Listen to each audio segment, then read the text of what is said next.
this video is a little unconventional for this channel. It's a little bit more personal to me. I'd like to talk about Christopher Hitchens. To a lot of people, Christopher is famous for really just one thing: atheism. More precisely, anti-theism, as he called it.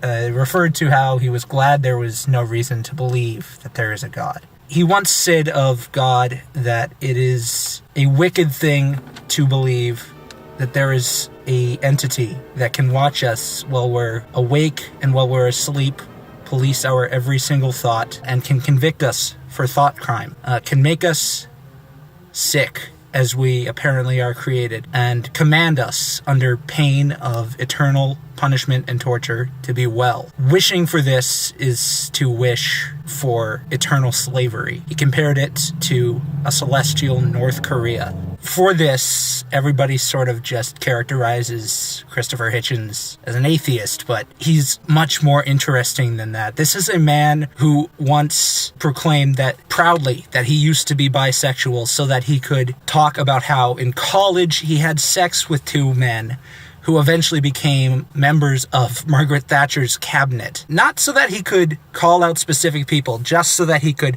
throw that in there, just to cause that type of division, that there were homosexual men in Margaret Thatcher's cabinet who had sex with a young socialist. The causes that he championed and the issues that he tackled are far more vast and far more important because they exposed core values about himself. When he would debate Christian apologists and theologians after the release of his super popular book, God is Not Great, How Religion Poisons Everything, Hitchens would argue that religion squashed personal freedom and individuality, and it was something that eternally stepped on human dignity. Hitchens' beliefs on this issue and on all issues are even more intriguing, though, when you note that he was, for most of his life, an avid Marxist, as well as a self-described biographer of Thomas Jefferson and Thomas Paine. It's a little strange how someone who believes in an ideology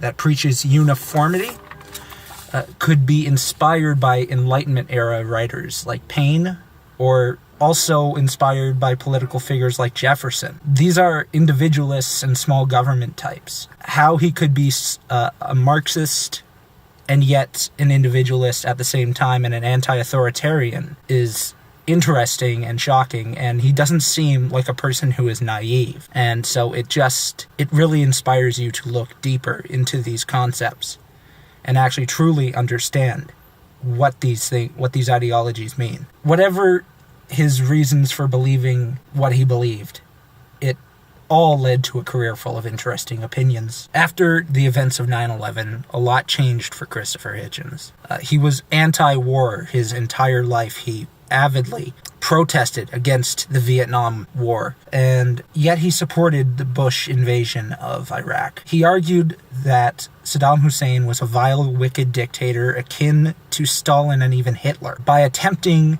regime change, the U.S. was once again taking part in a Jeffersonian revolution, but this time in the Middle East. Now, despite being liberal-minded, as apparently he was too, I disagreed with Hitchens on this, but I have to admit my views on this war have changed a lot after listening to his reasoning.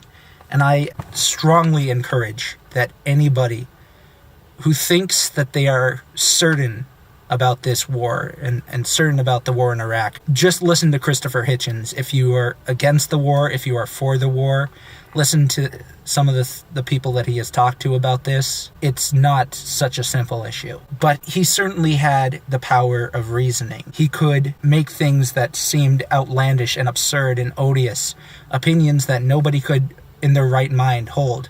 He could make them seem as if it was totally logical, totally reasonable, and even as if there was no other position that anybody could hold. Hitchens was a fantastic orator and perhaps the best debater in modern history. He spoke out against many people, including the likes of Henry Kissinger, Bill Clinton, Mother Teresa, even Princess Diana. Agree or disagree with Christopher Hitchens? he always came out of the discussion looking like the reasonable one. These days, anyone who can convince someone to see the other side of the issue is in short supply, so it's no doubt that Christopher Hitchens and the likes of Christopher Hitchens is desperately needed in our time. With books like No One Left to Lie To, The Trial of Henry Kissinger, The Missionary Position, and of course, God Is Not Great, you can't really go wrong with Hitchens. However, I suggest picking up his essay collections, And Yet, and arguably essays.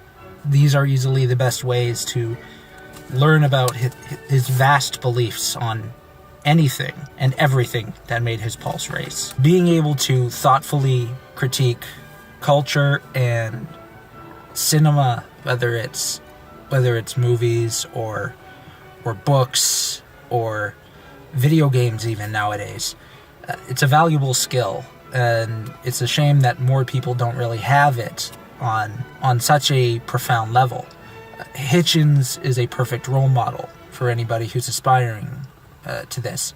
From his views on the Kennedy family dynasty to the Clinton family, to the capability of women to tell jokes. Hitchens was an incredible culture critic. He could assess literature and cinema on a deep and sophisticated level. If anybody's interested in seeing just what I mean, there was a video on YouTube of Hitchens with a panel of people debating about the Malcolm X movie that came out in the 90s. And he's going back and forth with a man by the name of Peter Bailey. It's just fascinating to watch just how much Hitchens just knows about the backstory behind the movie, about the director and the research that he did, and the positions that he takes on how he left out important information for the sake of seeming more grown up and seeming more appealing to the critics rather than telling the most interesting and important story. And I suggest that everybody watch that to get an idea. It's far more important than what Hitchens is typically known for. I would never want to debate Christopher Hitchens, even if I could. Not because I'm afraid. In fact, he actually inspired within me fearlessness of debate. He has a great quote that goes, "If you feel that the consensus doesn't speak for you, if there's something about you that you feel it'd be worth being unpopular or marginal for the chance to lead your own life and have a life instead of a career or a job, I promise that it is worthwhile." So I'm not afraid to engage someone in a debate when I feel that I understand the topic. I only worry I would keep finding his stances on whatever little we disagreed on reasonable, that I would keep agreeing to disagree. Have mercy on me, however, if he would eventually refuse to stop pressing the issue. My name is Brandon Ferris, and this is why Hitch matters. I leave you with another great quote. Take the risk of thinking for yourself. More truth, beauty, and wisdom will come that way.